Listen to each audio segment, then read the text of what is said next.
I was choking back tears last night while I was reading the December 2nd Advent to my daughter last night. I'm going to read an excerpt for you out of Anne Voskamp's Unwrapping the Greatest Gift. No matter what happens in the world, the truth is always this: you were formed by love, for love. You were formed to have front row seats to waves hugging the shore, to trees touching the sky, to stars falling across the night, the whole of the universe falling in love with God. Your eyes were formed to be awed by the art of every wonder-laced snowflake and the carving of every swirl of frost and the sculpting of every cresting snowdrift, and then to see it, God's own signature in the corner of everything. God the artist who imagined and made the masterpiece of this world. Your mind was formed to be wowed by God, wowed by his uncontainable, unending, unconditional, unbeatable, unfailing, unwrappable love. You could unwrap the wow today just by going to the window, by going to the front door, to the park, to the backyard, or to the top of the highest hill you can find, standing there and staring and being wowed by the shape of clouds, or the color of the sky, or the size of the sun when you hold up your hands. You could unwrap the wow right now. And the greatest gift we can give back to our great God is... I'm going to stop there for just a second. I grew up hearing about giving Jesus a gift for Christmas. What are you going to give Jesus this Christmas season? And the answers were, I'm going to do. And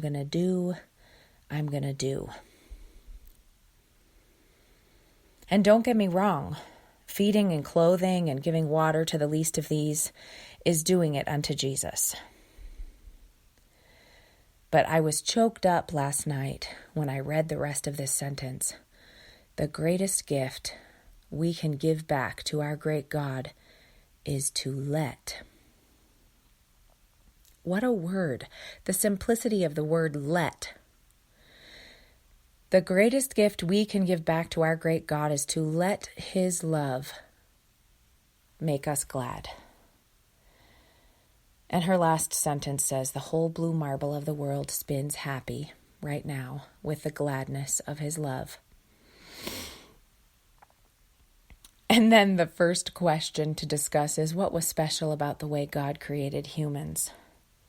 And as you know, the creation, God said, let there be light, and let there be, and let there be, and let there be. And then when he made humans, he said, let us make man in our image. And I just want to give you the word let today, because it goes hand in hand with the word from Romans 5:17 I was going to give you today, and that is the word receive. There are a lot of words that describe how we allow God to work through us instead of doing our own works, which is living in the flesh of self-righteousness. We use words like submit to God, yield to God, walk in the Spirit. But there's a couple of words I want you to think on today, and that is to receive and to let. The greatest gift we can give back to God is to let him love us. That throws me for a loop. So Romans 5:17 says, if by the transgression of the one, death reigned through the one, that is speaking of Adam, and the death that we have all inherited, much more those who receive the abundance of grace and the gift of righteousness will reign in life through the one Jesus Christ. I just wanted to encourage you today to receive the abundance of grace and the gift given to you of righteousness so that we can reign in life through Jesus. And what areas do you need to reign in today? What areas do you struggle with weakness? Those areas of weakness is where God's grace can abound in abundance. And He will work through us as we let and as we receive. I just told God this morning, I'm a mess on my own. And right now, I receive the love you're pouring on me. I receive the grace, the favor, and the power from you to me. I just receive that. I sit and receive and let. I let you. I let you love me. I let you work through me. Isn't it a wonderful thing when we're loving on a family member or a friend or our child? Isn't it a wonderful thing when they receive that? Isn't it awful when they turn around and walk away, so to speak, because it's too hard for them to receive? Doesn't that feel awful? It is such a gift when we can give someone the gift of receiving. How much greater is it when we can give God the gift of receiving all that He has to give to us? He's just pouring all the time. We don't even have to ask Him for grace or love or righteousness. He's pouring it on us all the time. Righteousness is a one-time done deal. The grace and the love is just pouring and it's pouring and it's pouring. You can imagine yourself standing under a waterfall that never stops. And then hold out your hands and receive so that it doesn't all just spill down to the ground. But He always pours out more than we can receive, right? He always pours out more than we can hold.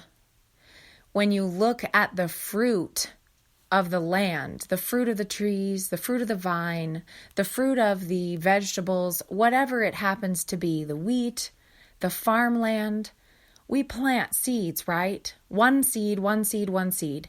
And the increase and the harvest is plentiful and bountiful and overwhelms us.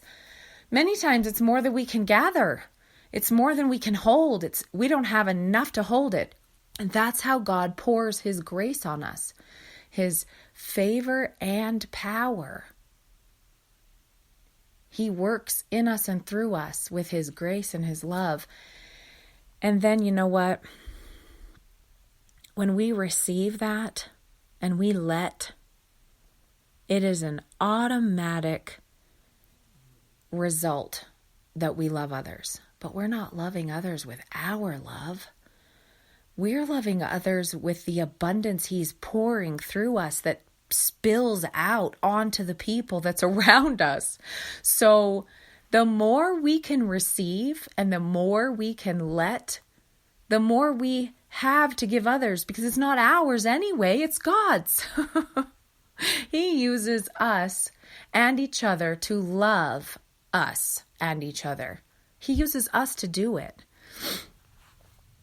So today, after we swam, me and the girls, I always take them to go get a donut. And we went into 7-Eleven. We picked out donuts and coffee and hot chocolate. We got to the counter and my debit card was not in my wallet. And I went up to the car in my purse and I rummaged around looking for it and it was nowhere to be found. And I was so embarrassed and there was people behind us. And I walked in and I said, "I'm sorry, I don't have my card today." And the man standing behind us had a wad of cash and he said, "I'll take care of it." And I just bowed my head and cried because I knew in that moment that really the man was helping, yes, but it was God who was saying, "Honey, I've got it. I'll use this one to bless you." And I was so overcome and overwhelmed. And I had to let, right? I had to let Him. I had to say thank you. And I had to be humble and receive. And it wasn't easy, But I wasn't receiving from a man. I was receiving from God. So, dearly beloved of the Most High God, the Creator of the universe, let's do a little letting today, shall we? Shall we receive and let God love us?